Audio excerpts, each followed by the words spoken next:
It had been 3 years since she married and had not once left the Syret Valley, where her husband owned 2 spinning mills. She lived peacefully, happily, childless, in a cottage nestled beneath the trees, affectionately nicknamed the castle by the workers. Her husband, Monsieur Wasser, was much older and possessed a rare kindness. She loved him, and not a single illicit desire ever crept into her heart. Her mother visited every summer, then returned to Paris in the autumn, when the first leaves began to fall. Each autumn, Jeanne would start to cough. The narrow valley, through which the river wound, sank into fog for 5 long months. At first, a light mist hovered over the meadows, turning the valley into a vast pond from which rooftops emerged like islands. Then this white cloud, rising like a tide, enveloped everything, transforming the landscape into a realm of phantoms, where people drifted like shadows, unable to recognize one another even a few steps away. The trees, shrouded in dampness, stood like mildewed giants. Yet those who walked along the neighboring hills and looked down into the pale hollow could make out 2 tall chimneys belonging to Monsieur Wasser's factories, from which 2 serpents of black smoke rose day and night into the sky. Only this betrayed the presence of life in that cotton-like fog-filled void. That year, when October arrived, the doctor advised the young woman to spend the winter with her mother in Paris. The valley's climate had become dangerous for her lungs. She left. For the first few months, her thoughts constantly returned to the home she had left behind, to its familiar surroundings, to the gentle rhythm of her days. But gradually she grew accustomed to her new life and began to savor the pleasures of parties, dinners, soirees, and dances. There remained in her manner something girlish, a trace of drowsiness, a slightly languid gait, a weary smile. But now she had become lively, cheerful, eager for every kind of amusement. Men courted her. She was amused by their chatter, played with their admiration, feeling within herself both the strength to resist and a quiet disappointment in the kind of love she had known in marriage. The thought of surrendering her body to the coarse caresses of these bearded men made her laugh with pity and shudder with revulsion. She wondered how women could consent to such humiliating intimacies with strangers, when even husbands imposed them. She would have loved her husband far more tenderly had they lived as friends, content with chaste kisses, the caresses of the soul.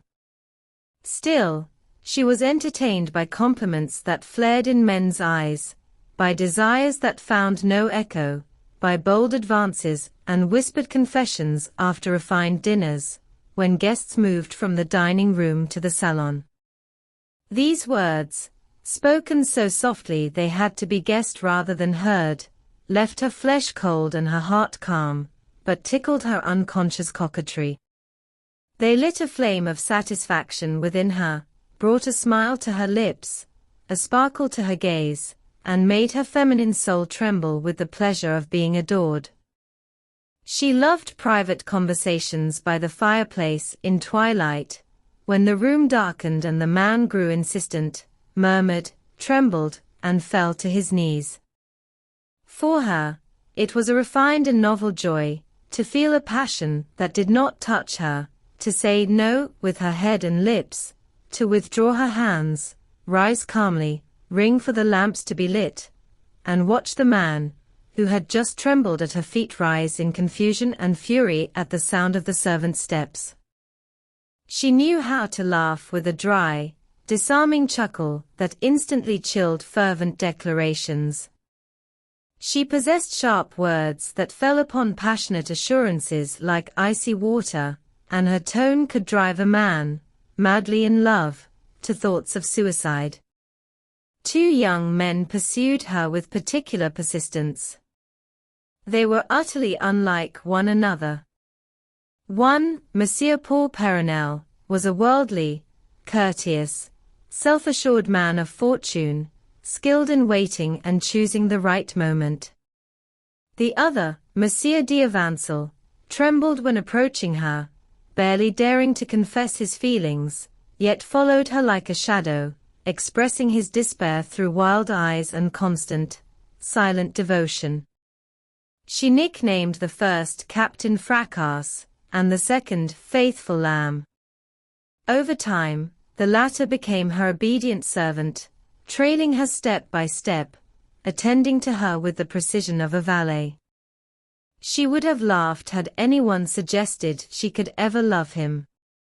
And yet, she did love him, in her own way.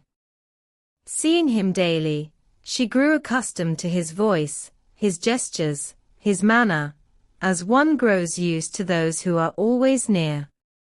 His image began to visit her more and more in dreams. She saw him as he was in life, gentle, delicate, humbly passionate. She would awaken as if still hearing his voice, still feeling his presence beside her.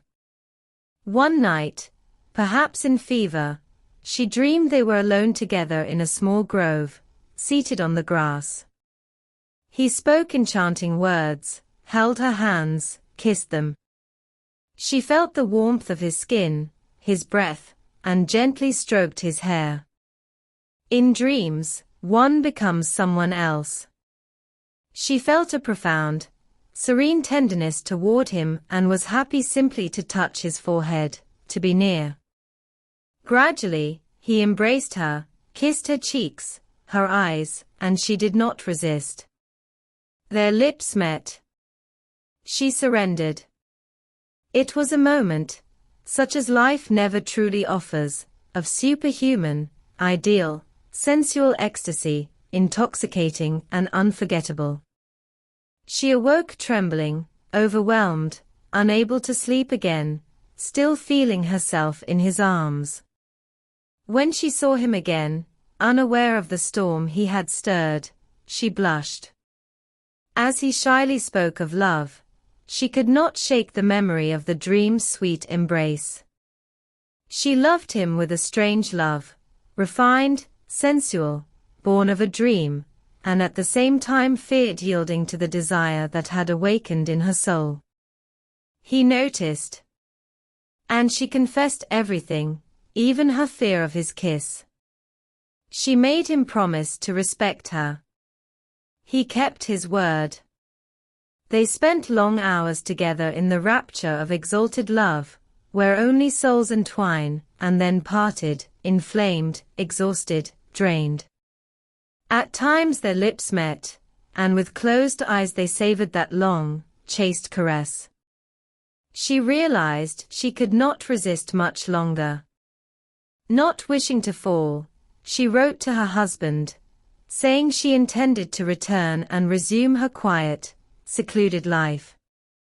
He replied with a kind letter, gently discouraging her from returning in the heart of winter, lest she expose herself to the valley's harsh climate and icy fogs. She was disheartened and angry with this trusting man, who had failed to sense the battle raging within her. February came clear and warm.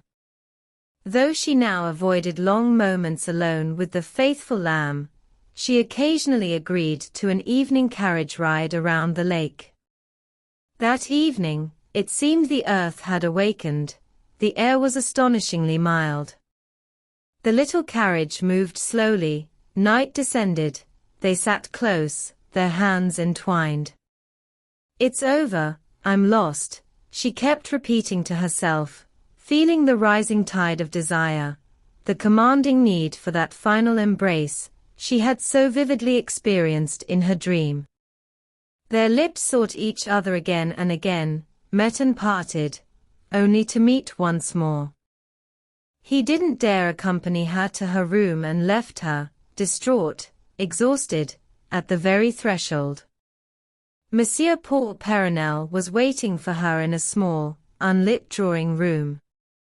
The moment he touched her hand, he felt the heat of fever.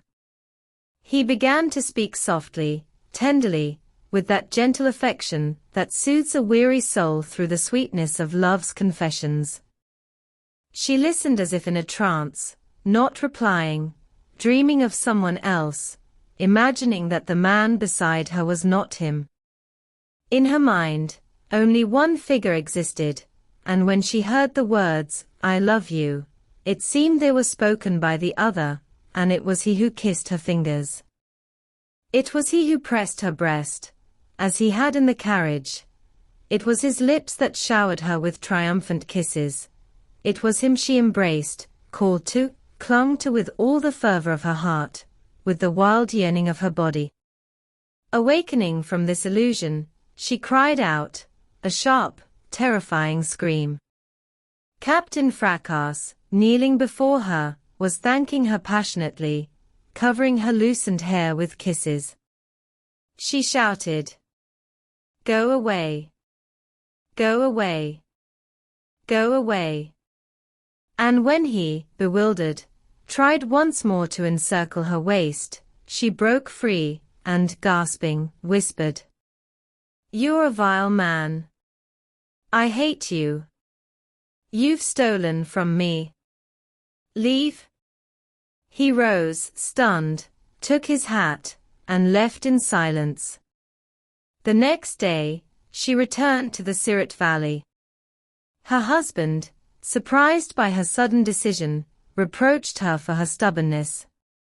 "I couldn't live away from you any longer," she said quietly. He noticed she had changed, grown more sorrowful than before, and asked, "What's wrong? You look unhappy. What do you want?" She replied, "Nothing. In life, only dreams are beautiful." The faithful lamb came to visit her the following summer. She greeted him calmly, without emotion or regret, suddenly realizing that she had never truly loved him, except for that single moment in a dream, from which Paul Peronel had so roughly awakened her. And the young man, still devoted to her, thought as he made his way home, women, truly strange, complex, and unfathomable creatures.